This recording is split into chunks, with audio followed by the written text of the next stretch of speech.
See, look at the SAP HANA server, it could be or multi-node cluster servers. So when it's a single host, it will be single server, single motherboard. But if it is multi-node, it will be a you will have one server as central instance and multiple motherboards. All together will represent one server, that is multi-node. And each node would have all these components. As it is, you will have the database software and you have other software supporting it. Now, for example, if you look at SAP HANA database software, you would have servers like index server, processor server, server, statistic server. Then there's one more, which is not there, which is your X. You'll also have that also. Now each server of specific purposes. When it's a server, it's all about programs, set of programs built in which handle certain kind of activities. That's it, yeah? So when you look at index server, this is mainly focused on handling the entire database. Let's say you create some table, you manipulate data into the tables, you committing, rollback, all those database management is all done by handled by your index server. And then you'll have a server called pre-processor server, which basically takes care about processing your unstructured data. Then we'll have something called text analysis, full text index, which basically takes care about processing your unstructured data. That is your pre-processor server. Then you'll have something called name server, which basically takes care about landscaping. For example, real-time environment, you'll have dedicated landscape with development, quality, production. Setting up the transport mechanism or HANA content transports is all handled by your name server. Then you'll have something called statistic server. Like for every operation you do in HANA, it does collect the statistics into some repository tables. And then later you can always view the statistics of the operations, what is happening. So statistic server main responsibility is about collecting the statistics of every operation you do in HANA database. Okay.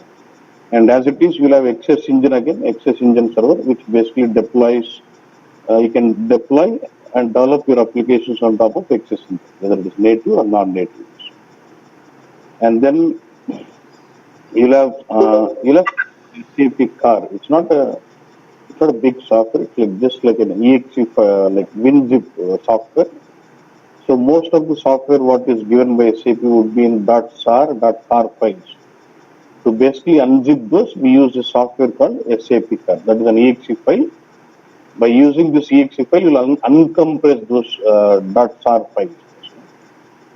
And then by using your host agent and your LM, life cycle management, you can do all the kind of administration, transport connections, all those can be done with the help of life cycle host agent. When I say host agent, in a multi-node architecture, you should be having one central instance, multiple dialog instances. So host agent is in a node where you have host agent that is considered to be central instance, and all other servers will be considered as dialog instances, and all together will represent your server.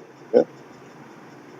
Then you'll have solution manager to handle the entire project implementation or documentation, transport, everything can be done from there. Then we have HANA Studio. Normally we install SAP GUI to get connected to the SAP servers. Say you have your HANA server installed and sitting at the client place, you would like to get connected to the server place. So what you do, client system, you will install SAP HANA Studio client software, which is basically an Eclipse based tool. From this HANA Studio, you start getting connected to the server, to your HANA server and start working on it. HANA database server ఉంటుంది. So you're at the client system. So in the client system, you would basically go about installing HANA Studio, which is a client software, which is basically an Eclipse based tool. And once you install it, you can start getting connected to the HANA server and start working on it. So if you see now this Studio is a client based tool. And from this, I get connected to the server and then start working on to the HANA database. Yeah. And then we'll have some repository. When I say repository, it's all server space, is what we say. You develop some applications. If you want to run them on HANA server, you have to deploy them onto repositories. Means you have to place them onto repository into the server space. And also, when HANA is a database, you would create lots of database artifacts, like say tables, views, procedures, column views, all those stuff. When you say right click and say view table, you would get to see like matrix, but internally doesn't store it like this. So there will be a lot of system-based tables which does store the entire metadata of it. It again standard tables, which is what we can refer them as a repository. So when you install your HANA database, there are ready-made standard tables built in, which will be formatted in schema called sys. You'll have a schema called sys, which will have all the system-relevant tables, right, which holds the complete metadata of your HANA database. Let's say you create some table. Definitely in sys schema, there is a table which holds information about all the tables. And in sys schema, there is a table which holds information about every column of a table. There is a ready-made system table in sys schema which holds information about every procedure or every column view, every views. All those ready-made, all the metadata is always stored into some backend tables of the system, which is actually maintained in the schema called sys. Yeah. That is what we refer to server space. That is what we call them as repositories. And let's say you create a lot of HANA content or HANA models like attribute views, analytical views, calculation views, and you save them into the repository, into the server space. That is what repository. Then, like any other software, you would have an update manager, basically, which updates your software update manager. So all these components together we refer to as HANA appliance. Okay. So it includes database and other external softwares into it. We call it as HANA appliance. And when you have multi nodes like this, we call this multi-node architecture. And if you use single node, it's a single node. It's one server, but multiple nodes in it. For example, let's say in one motherboard you have to bring in 4 terabytes of RAM. But as per your sizing, you actually wanted to have, let's say, 12 terabytes of RAM. Then what do? You go but come 3 motherboards into it. And in each motherboard, you would have index server 1, index server 2, index server 2. And all these 3 will constitute one server. Server need not be one system. It could be multiple systems together contributing to one server. So when you have multiple nodes, like node at each system like that. So then one node will be referred as central instance node and others will be a dialog instance, distributed system. Yeah. Then you go by having multiple index. If you have 5 nodes, you will have 5 index servers. Yeah. And that is where we was referring to partitioning yesterday. If I have multi-node architecture with 5 index servers, I can distribute partition my table across 5 servers, 5 index servers across. That's it. Okay. So now if you look at this one, we're trying to open up index server. So index server is the one which basically handles the entire database. So what all components or what engines does this index server have in it, which takes care about processing of your database. Okay. Now if you look at this, you have something, this block of it. Look at this. This block of it is what we have, not even in only till here. This block. We refer with the index servers. Okay. We'll have something called session management, transaction manager, authorization manager, metadata manager. Then we have got replication server integrations. Then we have request processing engines. Then we have something a persistency layer and the disk storage. Now, someone asked me, does your HANA store data only in main memory? No, it does store data in main memory as well as disk also. And that's what I was referring to, this disk. When I said disk storage, this is your hard disk. So your hard disk will have 2 storages. One is your disk volume and one is what? Log volume. So let's discuss on all these components out there. Let's say you have an index server and as a user you're getting connected to it and you are trying to run some queries on it. Let's say HANA has got some database tables and you're getting connected and you're trying to run some querying. You're doing some querying on top of it. So how does it happen? So when you want to get connected, do you basically specify your username and password and then get connected with us? So when you basically try to get connected with some username and password, you will have this component utilized. Auth basically checks the authentication of the user and allows you to log into the system. Now, once you get connected, it establishes a session. And the session screen. The screen you log in is a session here. And all that session is managed by your session management. You get connected and authorization manager checks the authentication of it. And once you are authenticated, you session established and that is what managed by your session. We can see how many number of sessions is being active. Then, okay, once that is done, let's say now once you get connected, you're executing a query. Say select so and so from table. That's the query running here. So is it a request sent to the server?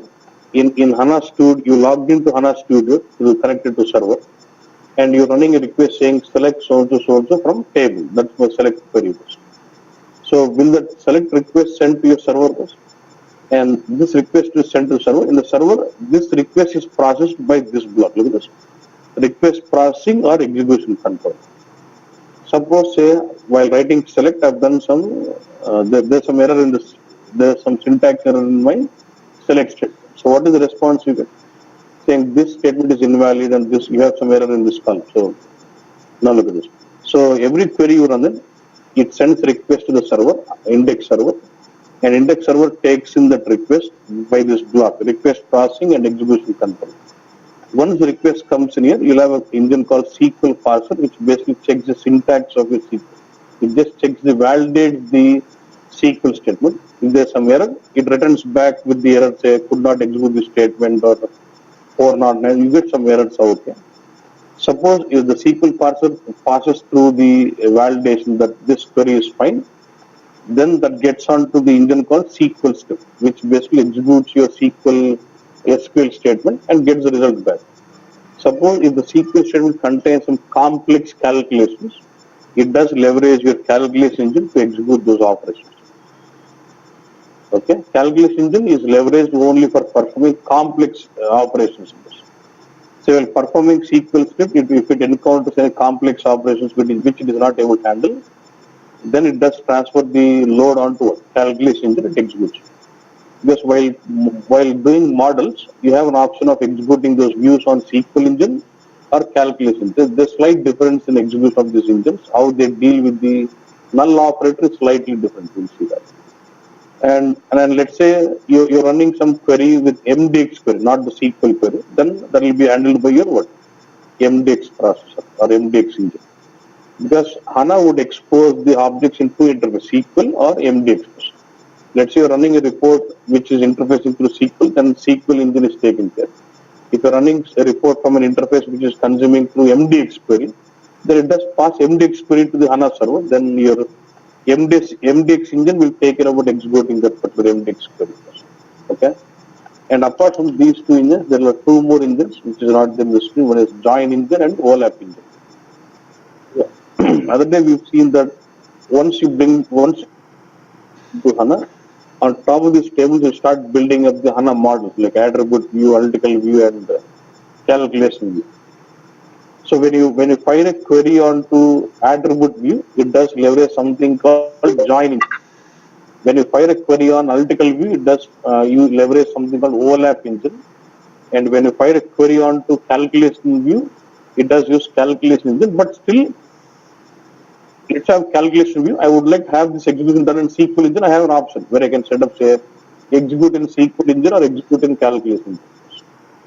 There are some benefits what you get if you execute in SQL engine. There are some benefits what you get if you execute in calculation engine. They're basically on the behavior of the null operator. Calculation engine treats it different way and SQL engine treats it different way. Okay. And one more benefit is, let's say, you build some you don't know, but when you build some calculation, you go about doing a lot of joins. Let's say I would like to build my view where I would like to join 5 tables. Then how do you build this? First operation, join table 1, table 2. Next operation, the result of this to table 3. Next operation, result of this to table 4. Next operation, result of this to table. Like this, you go and you end up 5 joins, 8 joins, 9 join operations. So if you execute this in calculation engine, what it does, For each operation, it does form one separate select statement and execute those select statements individually one by one. Like we'll have layers of calculations. Say block 1, block 2, block 3, block 4, block 5 join operations we've done. So when execute through calculation engine, what it does for each operation, it does form a separate SQL statement, executes this block by block. Okay. But if I say execute in SQL script, what happens? It takes the all it will have SQL statement for each operation, right? It combines all the SQL statement into one big SQL query and runs it. So what is the benefit is, let's say when you're running, when it forms a big query and executes it, it can do some precedence of the join. And the logic is that, let's say you're joining 5 tables, table 1 to table 2, then the result to table 3, result to table 4, result to table 5. Let's say you're doing all inner joins. Okay. The logic is that, let's say the table 5 has got only single record. Okay, let's say table 5 has got only single record and all this table 1, table 2, table 3, table 4 has got millions of data. And let's see if you execute with calculation engine, it does not worry about the precedence at all. It just goes by sequence. Let's say table 1, table 2 with millions of data are joined, then that is joined to millions of data of table 3, then it is joined to millions of data of table 4. Then the million results are joined to table with one record, then output is what? Single record. I may not unnecessarily ultimate output వచ్చే ఒక record కోసం ఇన్ని millions process చేసినా కదా. But if your SQL script what it does, it formats one big query with all the joins, and then it just checks the precedence of which join has to get executed first, so that my performance is faster. Then it executes the join of my table 5 is included first, so that the number of results have gone down to 1. That's the concept. It will be one big query with all the joins. Then it does check the precedence of the join. At the join execute, they say first it execute that particular join. So join precedency and then behavior of null operator. Through that you define whether should I use SQL script engine or should I use calculation engine.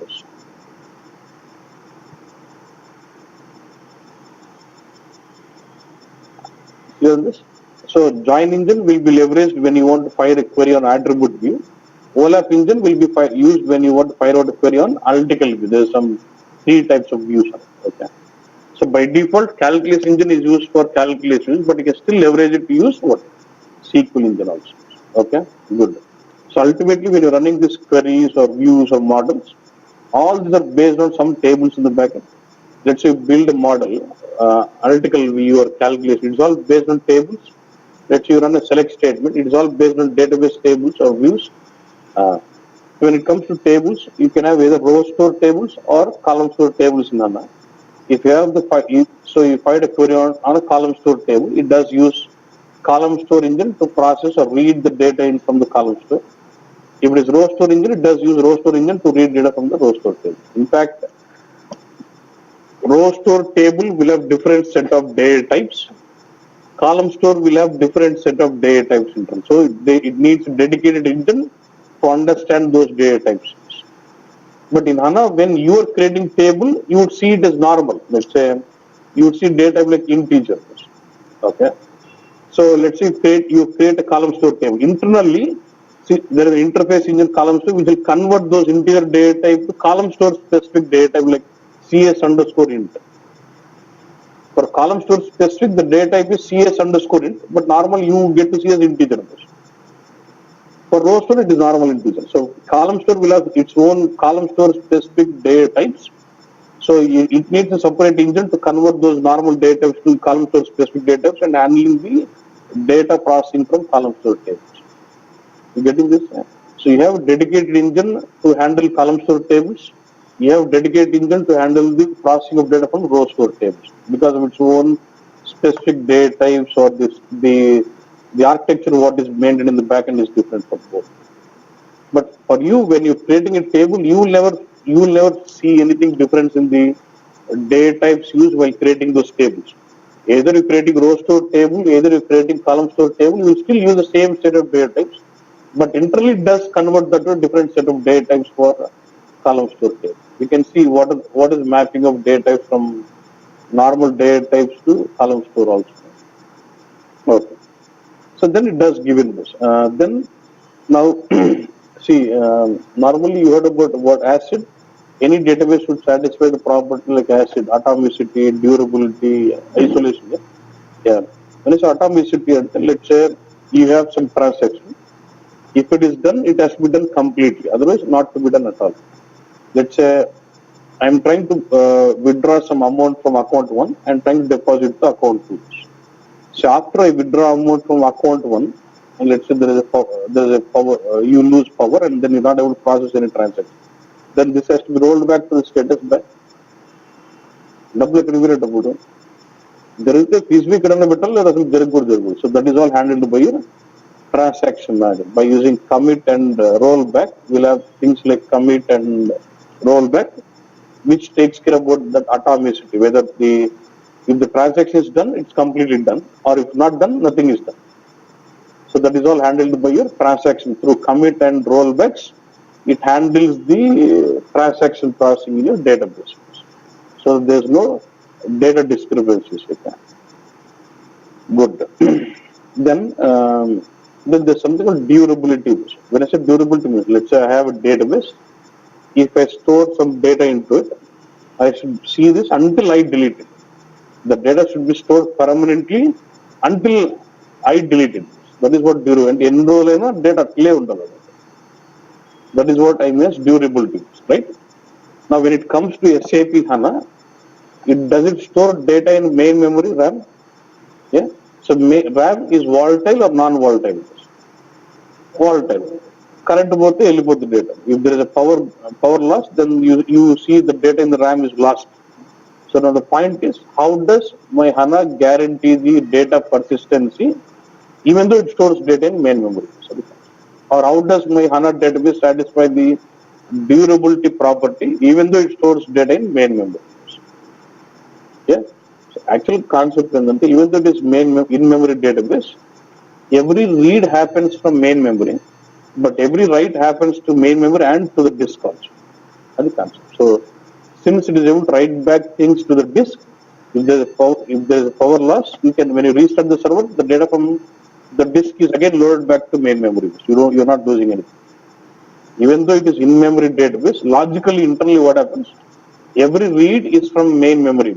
Every write would happen back to main memory and back to disk also. So when there is a power loss, when you restart the server, you can get the data back from disk to main memory also. So how is that done? Is what we're trying to understand. Okay.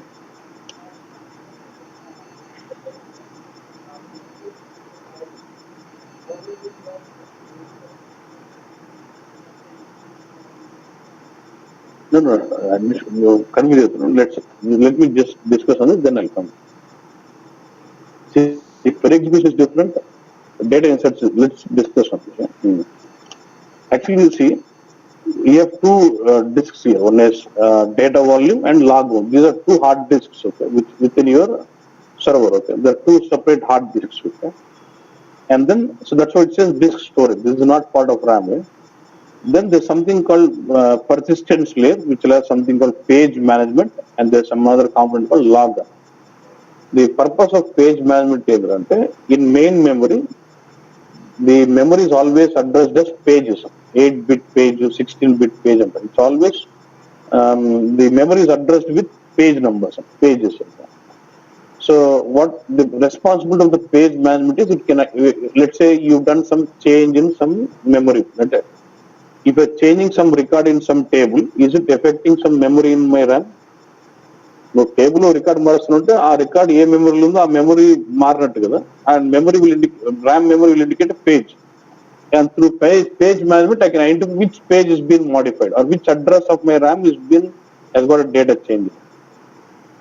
So through page management, I can identify which page has been modified in the RAM. Okay, good.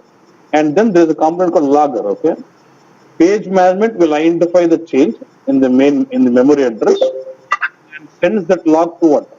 The logger. And logger will insert that log into log one. So for every transaction you do in the database, page management will identify the change and pass that change to logger, and logger will insert the logs into what? Log one. For every transaction you're doing, you have the log of it. In what? In the log one. That is game storing level. Okay. Now let's say now server is not switched on. Let's say I had only one table with 5 records. Okay, and that will be initially in what? In the disk. Okay, now let's say you start your server up. Okay, and actually it will load that, but when you start the server, the table with 5. Let's say you actually written a command saying load this table. And when I say load this table, the table with 5 records is loaded to what? Main memory. Now in main memory I've got a table with 5 records. Even in the data volume, I've got a table with 5 records. Okay, let's say now the time is 11 o'clock, and they use a concept called save point. When you execute the operation called save point, it does save the data from main memory to disk. Let's say I'll execute the save point for every 5 minutes. So now the time is 11. The table in main memory and the disk both are in sync. 5 records, 5 records. So when will be my next save point? 11:05. Yeah. But when the save point is executed, it writes back all the changes to what? To the disk. Let's say at 11:02.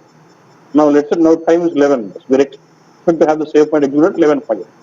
At 11:01, let's say I create one transaction, new record into the table. So in the main memory, I've got 6 records. In the disk, I've got 5 records. At what is the time? 11:01. Right? Again at 11:04, I created one more transaction. So there's one more record into main memory. So there are totally 7 records. But in the disk, it is 5 records. At 11:05, but during this point of time, does your page management identify the change? And logger will put the logs. So in the log volume, should I see 2 logs? They're saying that there's one log at 11:01, there's one log at 11:04. Okay, good. At 11:05, the save point is executed, and the two records which are there in the table newly added will be put onto what? Disk. Now the data in the disk and the data in the main memory is same. Suppose if I lose power now, if I restart, will those 7 records come back to my main memory again? I have no problems in this because my power is gone after my save point, so I've got no issues. So 11:05 now. Let's say at 11:06 again I'm posting one more record. Table in my main memory has got 8 records, and the table in the disk has got 7 records. And logger will have the new set of logs after every save point. It starts new set of logs. We'll have again new one log, yeah, which is of 11:06. Again, let's say 11:08. Again, I create one more. So 9 transactions in my main memory, 7 records in the table in the disk, and 2 logs in the log volume list. Okay. And let's say at 11:09, there is a power shutdown. At 11:09, for some reason, there is a shutdown of the server bus. Okay. So now did I lose my data? Because my main memory had 9 records, but my disk had only 7. So how does it get those records back? In a question. When I switch on the server, it loads a table from this disk to the main memory back. So you start getting a table with what? 7 records. Yeah. And then what are the logs which are captured in the log table? It re-executes those logs and starts getting those 2 other transactions, and main memory will have 9. So with this concept, HANA is able to satisfy the property of durability or persistency of data. Clear this? So this is how, by using save point, page management, logger concept, they do with what? The data persistence. Actual concept this is all internal, but ultimately how does it satisfy the concept of durability?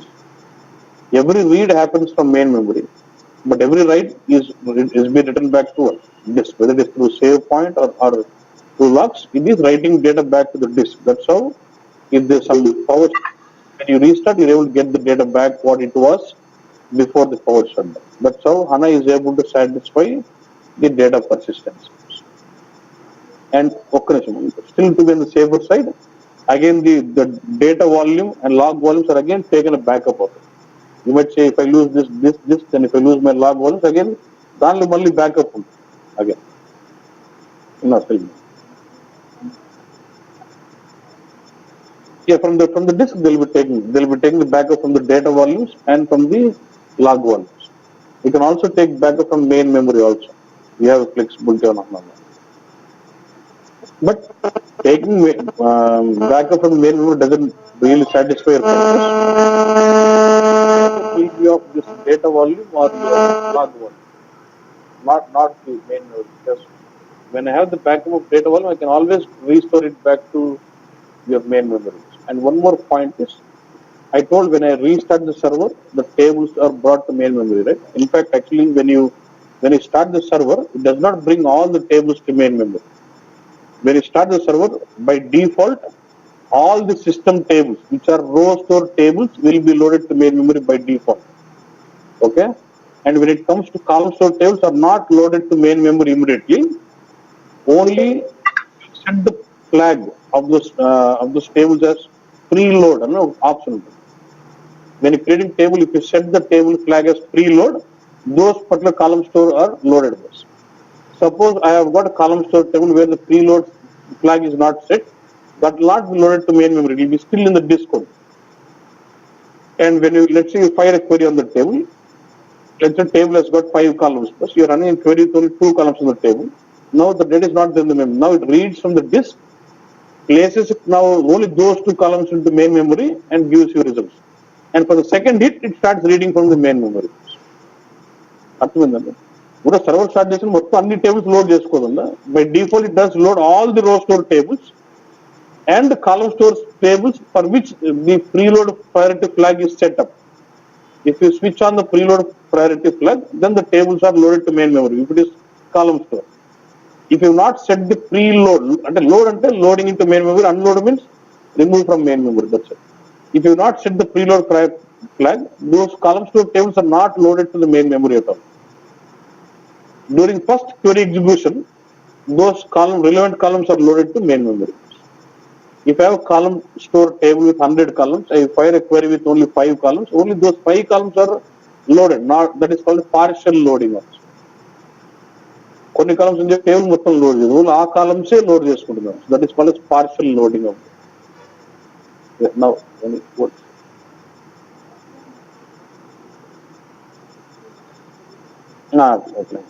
no, because see, your main engine would be this one. You will be taking backup of these ones. So this is almost like offline one. When the server is up and running, it is all dealing with mainly with main memory. So these are available. You can take backup from them. Online backup can be taken. So and then you'll have something called metadata manager. Obviously, every application should have this, which takes care of what maintaining all the metadata. Let's say you create some table, details of this stored into some repository table. That is all handled by your metadata manager. And then you'll have something called, you heard about SLT, SAP Landscape Transmission. That's a real-time replication server. So what it's like a middleware server which can connect to SAP or non-SAP systems to HANA and then bring that in real time. Let's say I have a table. As soon as I do posting in the table in the source, I would get the table record into my HANA database. I can do some real-time replication of data through SLTs. So what happens now when you configure the connections through SLT, you can trigger the replication process from HANA. So that is what the replication servers. Now when the replication servers are integrated to HANA, the replication processes can be triggered from HANA database. That is what the replication server is. So this and these HANA models or database of HANA can be exposed to business objects through SQL interface or through MD Express. And these all will be the sources, whether it could be SAP or non-SAP, you can extract it. And there is some legacy system which you're not able to integrate. You can also leverage BODS, which is a retail tool to. And for all this, like when you want to process your data in the server, you get connected to from what? HANA Studio, get connected and you can start working on administration or modeling. You'll have different perspectives in HANA Studio where you can work as a modeler, work as an HANA developer, or BW modeling, about anything. Depends on the perspective what to work on. So you'll have design student and you will start working onto the server.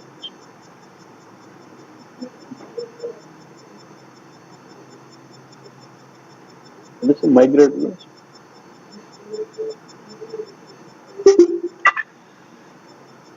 Or I can copy. Say if I get into this BW modeling, I get connected to a SAP system.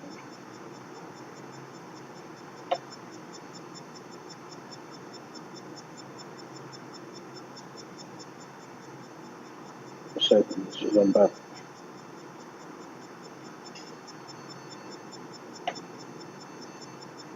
You'll have info providers where it shows you info areas. I can see any of this advanced DSO. I can see the details, settings. You can see and I can also log into SAP login. It does open your GUI, same as it's not.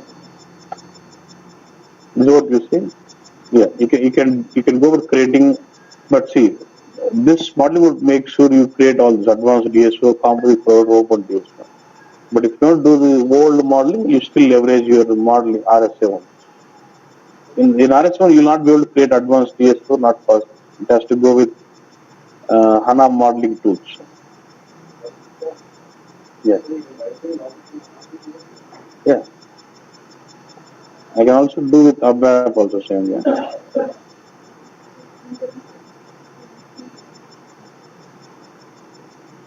Modeling and HANA model. Ah, no, you can import or you can do it. See, there's something called. So this is an ODS which we imported. Yeah, if you see this, is a view which is you see this AZ demo 00. Is it like active table of DSO? This is a DSO which is in, that's what you're referring. There's multiple flexible of doing. You can import the DSO as article view, or in the DSO property settings, you'll have checkbox to create Excel HANA view, depending on the version. If it is BW731, you don't have the checkbox, you'll have to explicitly import it. And then if it is 7.4 SP5 or SP8 or SP11, you can obviously enable the checkbox, create Excel HANA view, which would create the views automatically. Now for DS1 analytical view, for Cube it also creates analytical view and calculation view also. Automatic publish station. And you can also import Bex query also as a view. There's something called query snapshot. You can set in Bex query as and import Bex query as analytical view also. Cube, DSO, then you Bex query. And the model F table, all F table, SI tables, all those join you get.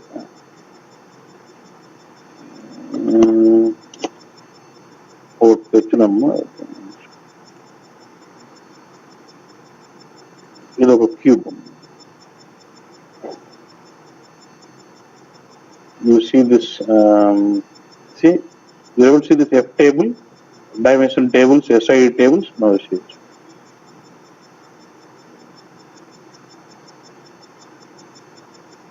See, if you still,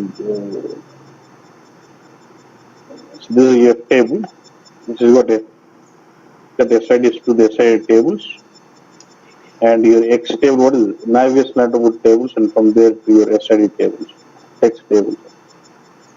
This is can get, and whether the attributes come in or not, there is one checkbox for importing.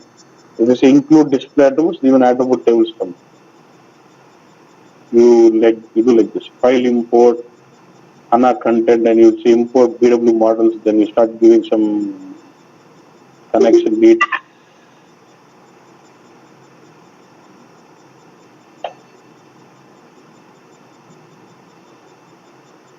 You get to select something.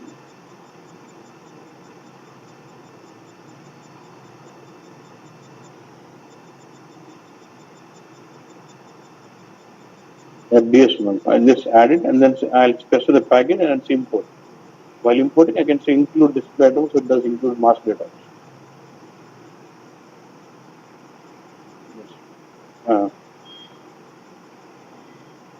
Yeah, next. So next we're trying to understand different components of HANA. In HANA, what all components we have and what kind of functionalities can be performed in HANA. So with this, when you look at some business requirement, you will be in a position to recognize, okay, for this kind of requirement, I will be able to leverage HANA. ఎలాంటి సినారియోస్లో నేను HANA వాడుకోగలుగుతాను అని ఏమేమి చేయొచ్చు HANAలో అనే point.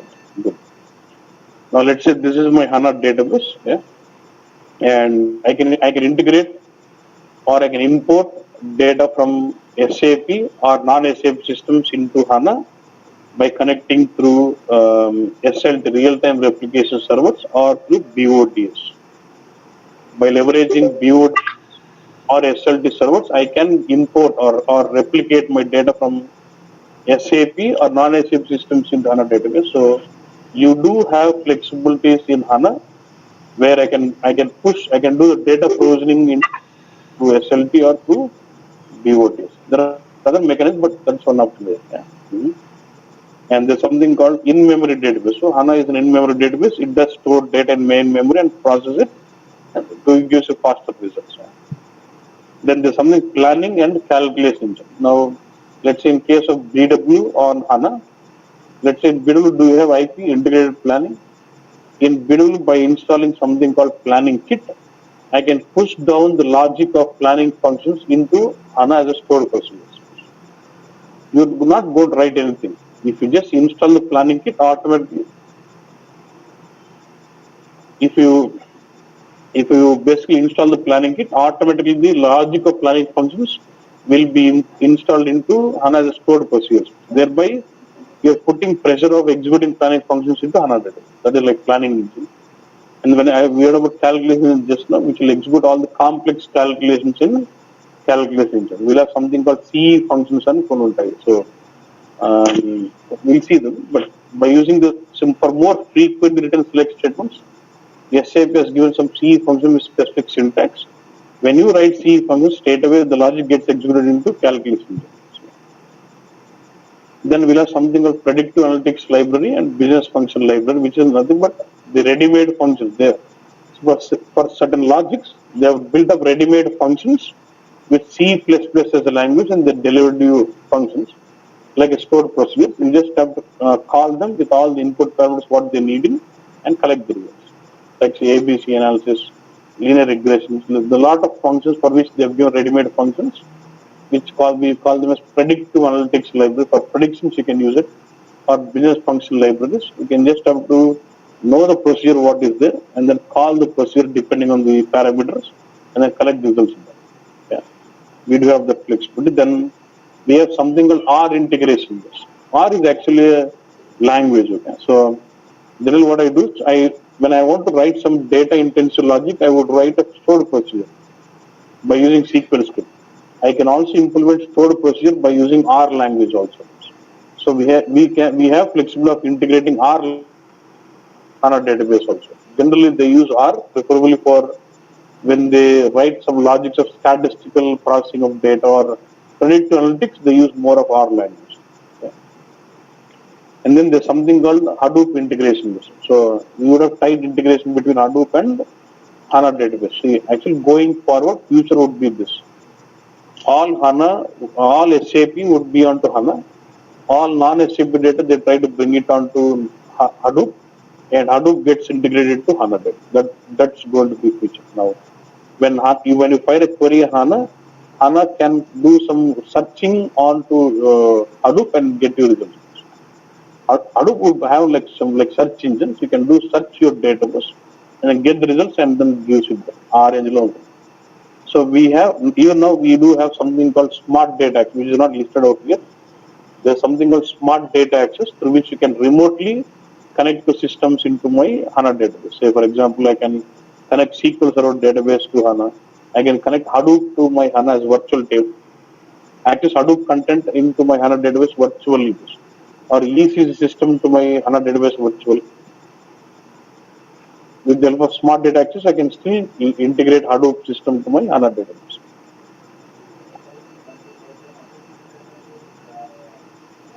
Non-SAP data to Hadoop, all SAP data into HANA. And Hadoop gets integrated to HANA. And then reporting will be on HANA. So when you fire it, and all the objects of Hadoop will be referred as virtual objects in HANA database. When you fire a query on this virtual object, they indirectly read data from Hadoop systems. Because let's say if you look at a customer like BMW, who's got around 420 applications. Now, does it make sense for me to bring all 420 into HANA? No. So what they do, they will start having SAP data into HANA, and non-SAP data, they get in distributed file systems into Hadoop, and Hadoop gets integrated with HANA. So that will be only base for me. I'll be least bothered about what is happening in the applications. All my applications data in my Hadoop and all my SAP applications data into HANA, then integrated, and this will be like a back-end bone for any reporting. అలా చేస్తాడు future అట్లా వెళ్తున్నారు. ఎందుకంటే Hadoop what is my net sales అని search కొట్టి data తెచ్చుకుంటారు వస్తున్నాం. ఆ రేంజ్ లో it has got own search engine into it Hadoop. So అది వాడతాడు. Yeah, you can also get through smart data access. You can connect, but the data volume will be huge. Out or regulate. And that, for example, I have ECC with HANA. Future what happens? Multiple applications sitting on single HANA database. I will have multiple applications sitting on single HANA platform.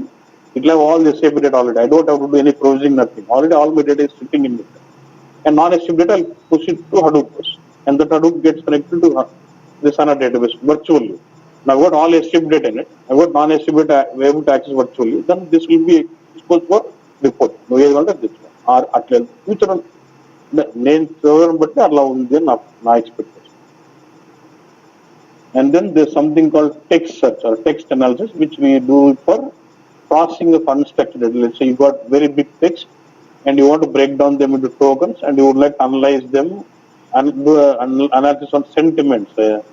How many are, let's say you get some reviews and you would like to do some sentiment analysis. I can go with what? Text search. Yeah? Search concepts into this. Say, for example, you heard about this Ajax. In Google, when you type in something, it starts showing you relevant topics below. Alaga, when you develop in say HANA native applications, you're typing something, you want to get those the possible text below, which we call it as fuzzy search. Fuzzy search is like fault tolerant search. If I say show me records from this table where my country US and it's like you're matching to the exact string. Select start from this table where my country contains you and where fuzzy search weightage is so and so on. The more the weightage is, you're going away from the string. If you reduce the weightage, you're near to the string. So we call that a score. If the score is high, it also results in some strings which are not really exactly matching also. Even if I search say SAP, and a lot of things like SAP Technologies, SAP Infotech, SAP GDC, SAP Germany. If I say my weightage is let's say 7.0 or 8.0, it starts from 0.0 to 1. 1 is max, never matches it. If it's a 0.1, SAP string, one is as soon as you type SAP, it starts giving you all those relevant strings. So it's not exact match. Fault tolerant search center. కొద్ది match అయినా చూపియనంట. ఎంత match అయితే చూపియాలి అనేది wait score ఉంటుంది మనం. 0.0 అంటే exact match అయితే చూపిస్తాం. ఆ నంబర్ పెరిగే కొద్ది కొద్ది డీవియేషన్ పెరిగే కొద్ది కూడా చూపిస్తాను. And then there's something called application service. That's what I was telling you. It has got its own access engine where you can develop your own applications using UI5 or native framework or non-native framework and deploy it on what? Access engine. And then this 2 days, like I told you just now, it's a client-based application. You get connected to HANA server and start working on it. Yeah? And then there's something called information composer, which is will be leveraged by end users. Let's say you modeled a view through which they can use it for reporting. Now let's say they have something called product in the view. Now business users, apart from this product, you would like to have one more column which says say product classification as A, B, or level list of products. Along with product, you would like to have one more column for reporting which says product classification. But that is not there in my database. Then you would give me that requirement. Then I would say it would take 3 months of time to development work, then unit testing, then transporting, integration testing. So the time taken to develop that requirement takes a lot of time. Then what you can do is we can expose this view for this guy. From the Excel file, you can upload the data and then form a local provider. Then connect that local provider to this view and he can join the file to that view and format an extra column and then use it for report. You need not wait for you to do the development. It is similar to your BW workspaces, and here we refer to as information composer. It's an end-user based tool where you can do user specific modeling. Okay. It does not reflect it everyone. Only for that particular user it reflects the change, and we can use it. And all this data can be exposed for the reporting. It could be an Excel, business objects, any reporting tool which can consume SQL interface or MDX objects. And the reporting could be done in real time. So if you are leveraging SLT, you bring real time data into HANA and top of it do real time reporting. See, HANA as it is not real time. It's a normal database. When HANA is accompanied with SLT, it starts giving you real time data. And I can accompany SLT to BW also. SLT is like a middleware server which can read data in real time from the source and push it to any target. It can push it to BW or it can push it to HANA also. So if you want to go to pure HANA just for SLT, need not. I can have SLT configured to BW also. That's why BW on HANA still holds good. That's what. Okay. And if you look at the different HANA software availability, you can go buying a platform edition or enterprise edition or an extended enterprise edition. When it's a platform edition, you just get mainly the database and the agent and the libraries. But if you buy about enterprise edition, you get the database and the DXCs and SLTs also, and the SAP SLT replication mechanisms. If you buy an extended enterprise edition, you get all this, plus you get something called site-based replication. There is something called site-based replication mechanism through which you can also replicate data in HANA, even you get that mechanism, all servers also. So depending on what, and each one will have different charges. For one user license, it is 6 lakhs. Okay, now load Discord with free good. If you are so much valued customer, also give you free the latest charge mechanism. No fixed rate. Based on the turnover of the customer, in the percentage is my cost. Like 1 crore turnover rate, 2 crores now charge at 3 crores. And depends on the level of customer. If it's a big customer, Ramco or Reddy Labs, dedicated support team. Now Reddy Labs, if they don't raise voice or something, straight away they'll call, నాకు issue ఉంది fix చేయాలి. ఇంకా ఏంటంటే, suppose you create some Z program, but generally SAP doesn't support it. For these customers, you write Z program, Y program, anything, they have to support. At different agreements, customer, but very annattu. You own etla padthe atla. Yeah. Now it is going, they are charging on the turnover basis. Okay. You've seen this other day. How can we leverage HANA? So what is this HANA leverage as data models? You will install the separate database. Through data processing techniques, you bring data into tables and start building HANA models and then do reporting. Yeah? Then when I say HANA as database, you can use this HANA as a database of the existing SAP applications or non-SAPs also.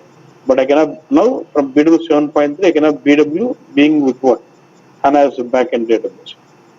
And HANA as accelerator means you install HANA as a separate database, push all the relevant processing of data. Let's say you want to improve certain functionality of certain business process. And what are the tables are necessary to process this business process or business functionality? Push them into HANA, configure, customize your ABAP programs to refer to the second database, and start improving the performance of those applications only for that particular process. And HANA Cloud with single infrastructure getting shared by users, multiple users. Then when I say mixed approach, let's say you have BW with HANA database in the backend, and the same HANA database is used as a data marting also. So HANA will have BW schema and non-BW schema also. And when I say HANA native developments, you go about using HANA native framework or non-native framework. You develop your own custom applications for business requirements and then deploy it on existing. That is HANA native development. So you could go over working on any of this. You would cover all these options. So your job requirement could be anything. We have there. So our code should fit into every aspect. Okay.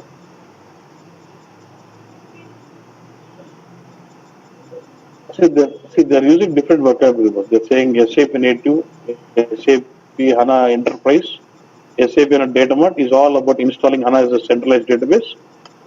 getting data provisioning, building models and reporting. అది SAP HANA Enterprise లేకపోతే SAP Native HANA లేకపోతే SAP HANA Data Mart.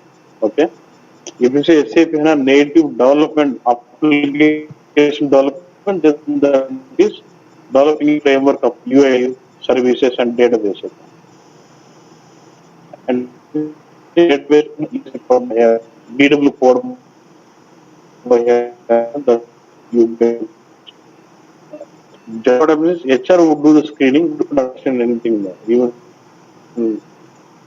ultimately data mart HANA BW తెలియదు కాబట్టి మనం ఏంది హనా అంటే నేను ఉన్నాను అది కాన్సెప్ట్ నువ్వు ఎట్లా పడుకున్నాను నాకు హనా వచ్చు you can use me any way you want whether you want me to work on data mart I can still do that you want me to work as a back end of BW I'm still there you want me to work as HANA on ECC power by I'm still there HANA development I'm still there అప్పుడు అన్నప్పుడు వాడు HANA అంటే చాలు మనం right ఉన్నాను right because నేను face చేసిన when I was attending some interviews, నేను బిడుగు పోవడం కాదు మాది ఇంటర్వ్యూస్ అన్నా మాకు ఇతరుగా తెలియకుండా షెడ్యూల్ ఇంటర్వ్యూ వితౌట్ నోయింగ్ అని నేను మన వదులుకూడదు మనకు దాగదు ఇంపార్టెంట్ అది కూడా ఓకే చెప్పండి I'm okay even with that please continue the interview అంటారు సో అప్పుడు అందుకే నేనేమంటానంటే so when you major we should deal with mixed approach so that you cover every aspect you're covering HANA as database for BW,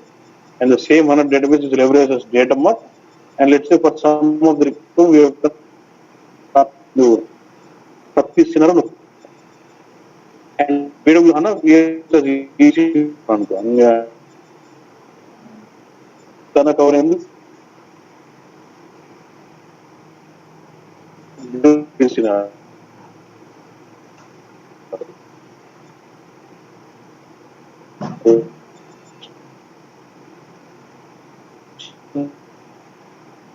So, because